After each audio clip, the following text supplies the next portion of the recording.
아버지 하나님, 오늘도 우리 주님을 의지하여 나왔습니다.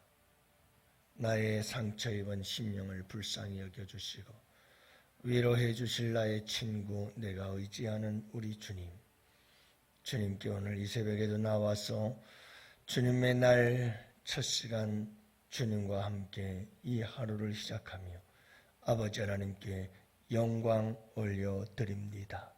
주님, 이 시간부터 이곳에 좌정하시고 우리 양원의 성도님들 모임마다 주님 그곳에 임재하사 주님 만나주시고 그리고 고쳐주시고 치료하여 주시고 새롭게 하여 주옵시고 주님, 나날이 우리 양원 교회는 부흥 발전 성장해 갈 수 있도록 양적으로 질적으로 크신 은혜 베풀어 주시기를 간절히 기도합니다. 한 사람 한 사람, 그 한 사람의 역량이 우리 교회의 수준을 가르쳐 줍니다. 주님, 믿음 안에서 성장하고 성숙해지는 주의 백성들이 될 수 있도록 오늘도 우리 주님께서 친구 되신 주님 닮아가는 거룩한 역사가 있게 하여 주시옵소서. 오늘도 주님의 손 의지합니다. 우리 주님, 우리를 해하려 하는 자들 가운데, 상황들 가운데, 문제들 가운데에서 우리 주님 위로하여 주옵시고 주의 백성들을 인도하여 주시옵시사 두려워하지 않게 하여 주시옵시고 오늘 이 새벽에도 우리 기도할 때 주님께서 응답하여 주시옵시사 주님, 오늘도 주님이 홀로 영광받아 주시옵소서.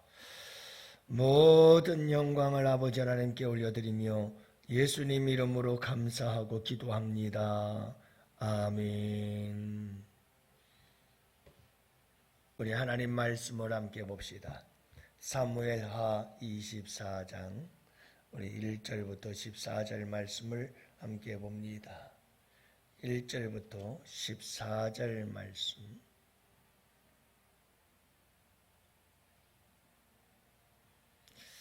이제 우리 다 같이 함께 한 목소리로 말씀 받드리겠습니다. 함께 보십니다. 여호와께서 다시 이스라엘을 향하여 진노하사 그들을 치시려고 다윗을 격동시키사 가서 이스라엘과 유다의 인구를 조사하라 하신지라. 이에 왕이 그 곁에 있는 군사령관 요압에게 이르되 너는 이스라엘 모든 지파 가운데로 다니며 이제 단에서부터 부엘세바까지 인구를 조사하여 백성의 수를 내게 보고하라 하니 요압이 왕께 아뢰되 이 백성이 얼마든지 왕의 하나님 여호와께서 100배나 더하게 하사 내 주 왕의 눈으로 보게 하시기를 원하나이다. 그런데 내 주 왕은 어찌하여 이런 일을 기뻐하시나이까 하되 왕의 명령이 요압과 군대 사령관들을 재촉한지라. 요압과 사령관들이 이스라엘 인구를 조사하려고 왕 앞에서 물러나 요단을 건너 갓 골짜기 가운데 성읍 아로엘 골짜기 오른쪽 곧 야셀 맞은 쪽에 이르러 장막을 치고 길라앗에 이르고 다딤호시 땅에 이르고 또 다냐안에 이르러서는 시돈으로 돌아 두로 견고한 성에 이르고 허위 사람과 가나안 사람의 모든 성읍에 이르고 유다 남쪽으로 나와 부엘세바에 이르니라. 그들 무리가 국내를 두루돌아 9달 20날 만에 예루살렘에 이르러 요압이 백성의 수를 왕께 보고하니 곧 이스라엘에서 칼을 빼는 담대한 자가 80만 명이요 유다 사람이 50만이요. 다윗이 백성을 조사한 후에 그의 마음에 자책하고 다윗이 여호와께 아뢰되 내가 이 일을 행함으로 큰 죄를 범하였나이다. 여호와여 이제 간구하옵나니 종의 죄를 사하여 주옵소서. 내가 심히 미련하게 행하였나이다 하니라. 다윗이 아침에 일어나 여호와의 말씀이 다윗의 선견자 된 선지자 갓에게 임하여 이르시되 가서 다윗에게 말하기를 여호와께서 이와 같이 말씀하시기를 내가 네게 3가지를 보이노니 너를 위하여 너는 그 중에서 하나를 택하라. 내가 그것을 네게 행하리라 하셨다 하라 하시니 갓이 다윗에게 이르러 아뢰어 이르되 왕의 땅에 7년 기근이 있을 것이니이까 혹은 왕이 왕의 원수에게 쫓겨 석 달 동안 그들 앞에서 도망하실 것이니이까 혹은 왕의 땅에 사흘 동안 전염병이 있을 것이니이까 왕은 생각하여 보고 나를 보내신 이에게 무엇을 대답하게 하소서 하는지라. 다윗이 갓에게 이르되 내가 고통 중에 있도다. 청하건대 여호와께서는 국률이 크시니 우리가 여호와의 손에 빠지고 내가 사람의 손에 빠지지 아니하기를 원하노라 하는지라.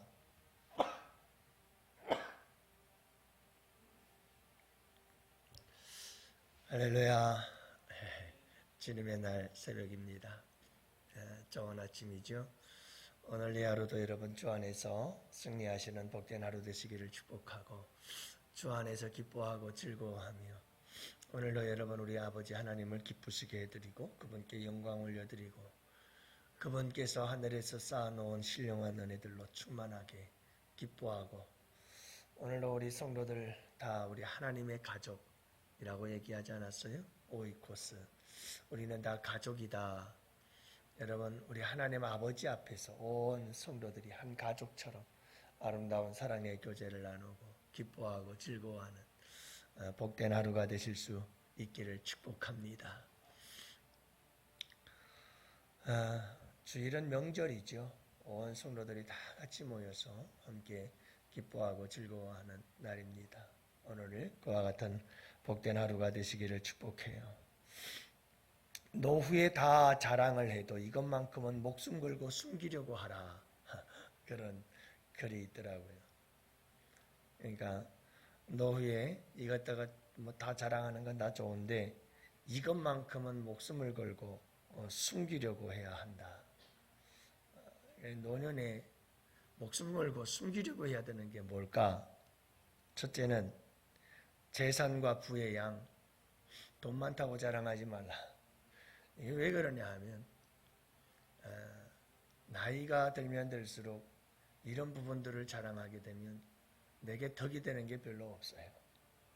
그러니까 이제 하는 얘기들이죠. 재산과 부를 자랑하지 말고 둘째는 지나온 삶의 어려움과 업적들을 이야기하지 말아라. 세 번째로는 지식과 학벌을 이건 목숨 걸고 숨겨라. 그리고 네 번째가 사회적 지위와 영예를 숨겨야 된다. 이렇게 얘기를 해요. 자신의 가치를 겸손하게 간직하고 감추어야 한다는 그런 의미예요. 자기를 자랑하고 자기를 과시하는 이런 자만심을 부추기게 되어서 결국 노년의 어떤 위험에 빠질 수도 있고 그리고 이런 사람들은 별로 좋아하지 않아요. 또 서로 외톨이가 되고 소외되는 이런 일들이 있다. 그렇기 때문에 노후에는 다른 건 몰라도 요것들만은 꼭 목숨 걸고 숨겨라. 감추고 살아라. 그게 아름다운 노년이다. 이렇게 얘기를 하는 거죠. 여러분 교만하게 되어지면 그 참 추한 모습이 나타나게 되어져요. 다윗이 교만해집니다. 오늘 말씀해 보면 다윗이 교만해져요. 교만해진 다윗에게서 나타나는 현상들이 있게 되어지는데 그 결과들이 어떤 모습들인가? 그리고 여러분 결과가 뭡니까? 뻔하잖아요. 7만 명이 죽어요. 3일 동안에 전염병으로. 7만 명이라는 게 상상이 됩니까? 웬만한 전쟁터에서도 이만큼 많은 죽지는 않아요. 엄청난 숫자죠. 또 그 당시는 고대 사회 속에서 7만 명이라 한 도시가 완전히 전멸이 되는 건데요. 어마어마한 겁니다. 왜 이런 일이 일어나는가? 물론 오늘 말씀 1절에 보면 이스라엘 백성들이 뭔가 잘못을 저질렀어요.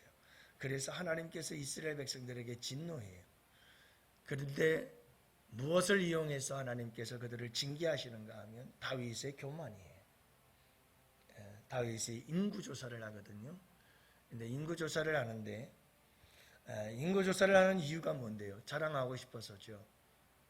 단에서부터 브엘세바까지 이게 이스라엘 땅 전체, 통일 왕국의 전체 땅을 항상 표현할 때는 단에서부터 브엘세바까지예요. 구약에 이 표현이 자주 나옵니다. 북쪽으로는 단, 남쪽으로는 브엘세바까지. 이게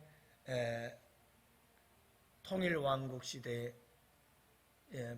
이스라엘의 전체적인 땅을, 다 전국의 땅을 표현할 때 사용하는 단어이죠. 여러분, 그 넓은 영토를 확장하고 나서 다윗이 하고 있는 얘기가 지금 인구조사예요. 인구조사. 봐라, 우리 백성들이 이렇게 많다. 근데 오늘 인구조사는 특별한 인구조사였어요.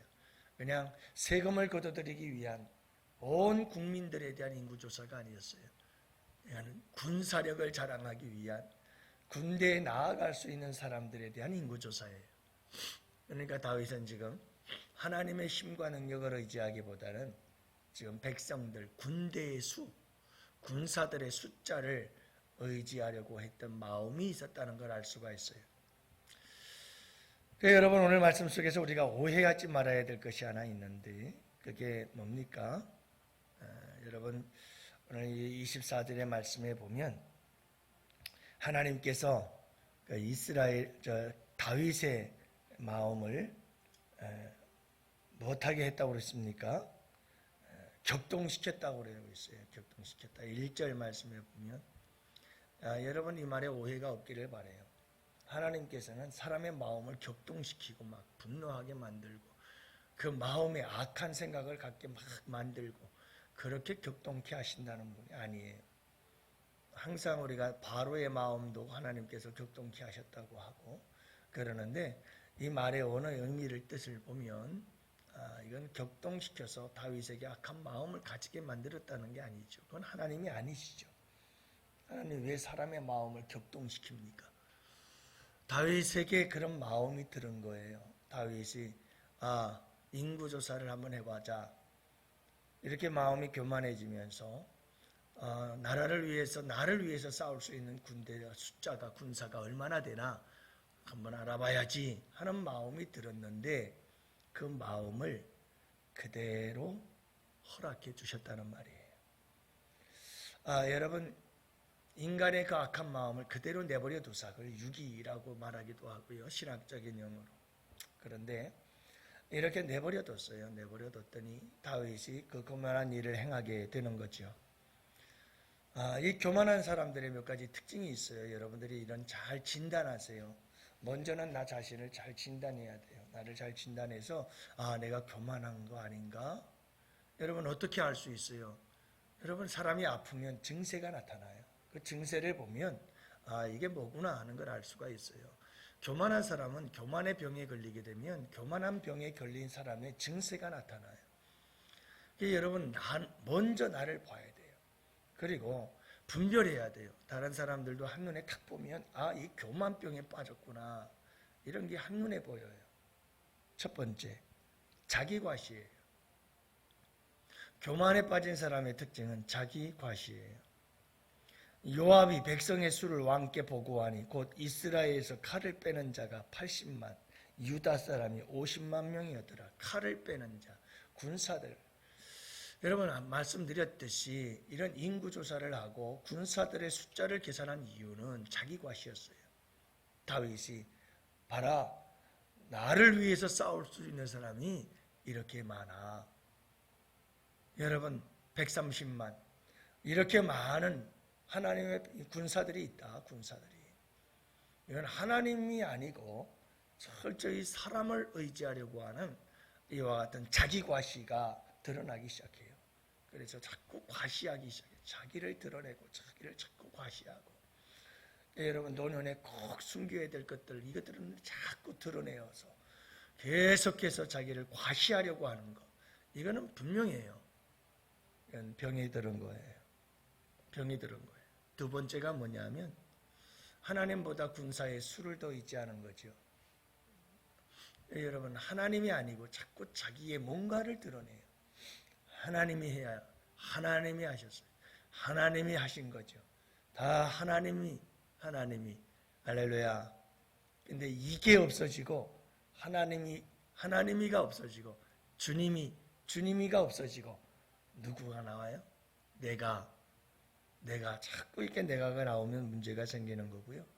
그리고 자기의 자랑거리들이 자꾸 나와서 그걸 의지하는 것, 이거는 큰 문제가 있게 되는 거지요. 사랑하는 성도 여러분, 이게 교만의 병에 걸린 사람들의 특징이에요. 세 번째가 뭐냐 하면, 세 번째가 충언하는 걸 싫어해요. 듣지 않아요. 누구의 말도 안 들어요.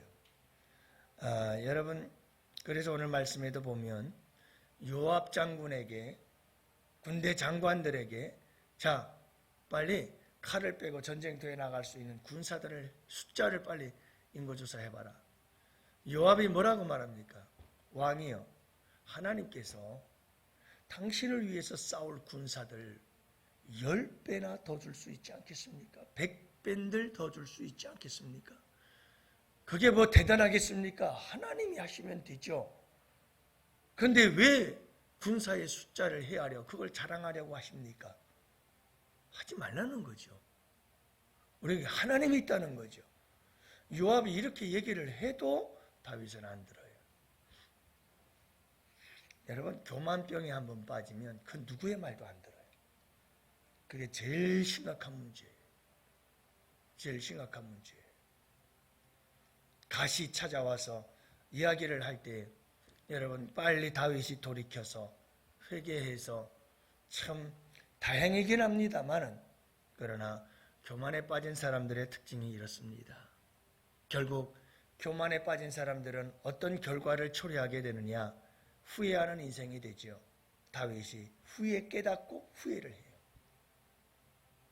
나중에 깨닫고 후회해요. 교만은 남는 게 딱 두 가지밖에 없어요. 교만했을 때 우리에게 찾아오는 것 두 가지는, 하나는 후회, 아니면 멸망이에요. 교만은 패망의 선봉이니까요. 그래서 여러분 보세요. 7만 명이 죽었다니까요. 세 가지 병을 제시해, 세 가지의 징계를 제시해. 이 교만한 행동에 대하여 하나님께서 세 가지를 제시하잖아요. 네? 여러분, 이 세 가지를 제시한 그 7병, 하나님의 그 징계 가운데에서 결국은 전염병으로 사흘 동안에 온 나라가 병들어 죽게 되어지는 이런 일들을 행하게 되어집니다. 7년 기근, 석 달 동안 쫓겨 도망다니는 거, 원수에게. 그리고 3일 동안 전염병이 퍼지는 거. 이 세 가지 중에 하나를 선택하라. 내가 다른 사람에게 해를 당하는 것보다 하나님 아버지의 손에 해를 당하는 게 난 낫습니다 라고 고백을 하지요. 그러자 하나님께서 전염병을 통해서 징계를 하게 되어집니다. 사랑하는 성도 여러분, 우리에게 참 중요한 것이 뭐냐면 항상 겸손하시기를 바랍니다. 교만은 사탄 마귀의 장난입니다. 이건 본성입니다. 그러나 여러분, 겸손은 예수 그리스도의 본성입니다. 예수 그리스도는 겸손합니다. 그분은 겸손이 성품입니다. 그래서 나는 온유하고 겸손하다. 그분이 말씀하시죠.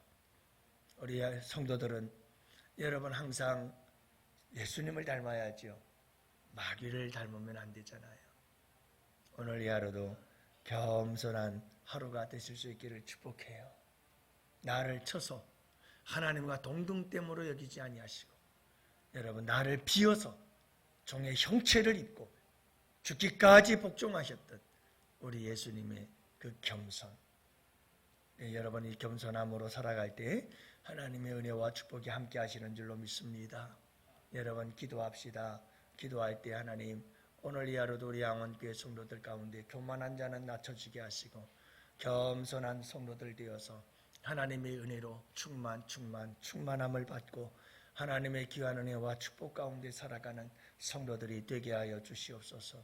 교만하여 후회하고 패망의 길로 빠져들지 않도록 하나님, 우리 양원교회를 겸손한 교회로 세워주시고 축복하여 주옵소서. 우리가 함께 기도하는 이 시간이 되실 수 있기를 바랍니다. 이제 우리 다 같이 함께 두 손 들고 주여 삼창 부르짖으며 함께 기도합시다.